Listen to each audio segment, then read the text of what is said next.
ಮಾಡಿದ್ದಾರೆ, ಯಾವ ಕ್ಷೇತ್ರದಲ್ಲಿ ಮಾಡಿಲ್ಲ ಅನ್ನೋದು ನೆನಪಿಸ್ಕೊಂಡಾಗ ಯಾವುದೂ ಇಲ್ಲಪ್ಪ ಅಂತ.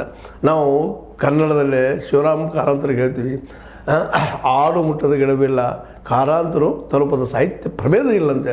ವಿಜ್ಞಾನ ಮೇಲೆ ಬರೆದ್ರು, ಮತ್ತೊಂದ್ರ ಮೇಲೆ ಬರೆದ್ರು, ಕಲೆ ಮೇಲೆ ಬರೆದ್ರು. ಏನು ಅದ್ಭುತವಾದ ವರ್ಕ್. ಅಂಥ ಒಂದು ಸಾಧನೆಯನ್ನು ನಮ್ಮ ಕೇರಳದ ನಮ್ಮ ಕೆ ಕಸ್ತೂರಂಗನವ್ರು ಮಾಡಿದ್ದು ಸಣ್ಣದಲ್ಲ. ಇದೊಂದು ಇಡೀ ದೇಶ ನೆನಪಿಡುವಂಥದ್ದು, ಸದಾ ನೆನಪಿಡುವಂಥದ್ದು.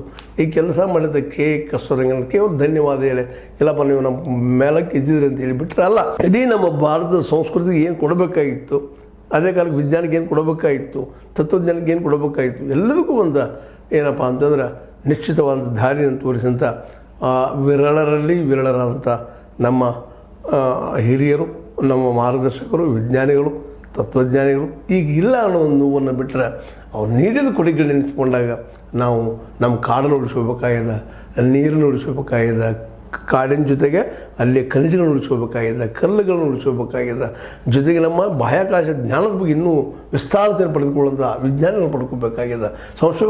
ಸಂಶೋಧಕರಂಥ ಇಂಥ ವ್ಯಕ್ತಿಗಳು ನಮ್ಮಲ್ಲಿ ಅನನ್ಯ ಹುಟ್ಟಿ ಬರಲಿ, ಬೆಳೀಲಿ ಅನ್ನುವಂಥದ್ದಾಗಿದೆ. ಇವತ್ತು ಇಸ್ರೋ ಆಗಿರ್ಬೋದು, ಮತ್ತೊಂದಾಗಿರ್ಬೋದು, ವಿಜ್ಞಾನ ರಂಗಗಳಾಗಿರ್ಬೋದು, ಇವೆಲ್ಲವೂ ಇವತ್ತು ನಮ್ಮ ಕಸ್ತೂರಿ ರಂಗಣ್ಣರ ಒಂದು ನೆರಳಲ್ಲಿ ಬೆಳೆದು ಇವತ್ತು ಈ ದೇಶಕ್ಕೆ ಒಂದು ದೊಡ್ಡ ಕೊಡುಗೆ ಆಗುವಂಥ ಕೆಲಸವನ್ನು ಮಾಡಿದ್ದಾರೆ.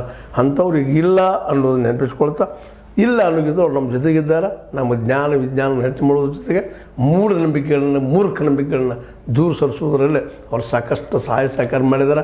ಅವರಂಥ ತ್ಯಾಗಿ ಜೀವಿಗಳು, ಹೋರಾಟ ಜೀವಿಗಳು ನಮ್ಮಲ್ಲಿ ಬರಲಿ, ಇನ್ನೂ ವೈವಿಧ್ಯಮಯವಾದಂಥ ಜ್ಞಾನ ಹೆಚ್ಚಾಗಲಿ ಅಂತ ಹೇಳ್ತಾ, ಮತ್ತೊಮ್ಮೆ ಅವರ ಇಲ್ಲಾಗುವಿಕೆಗೆ ನಮನ ಸಲ್ಲಿಸುತ್ತಾ, ಮತ್ತೊಮ್ಮೆ ಅವ್ರು ನೆನಪಿಸುತ್ತಾ, ಅಂಥ ಜೀವ ಇನ್ನೊಮ್ಮೆ ಬರಲಿ.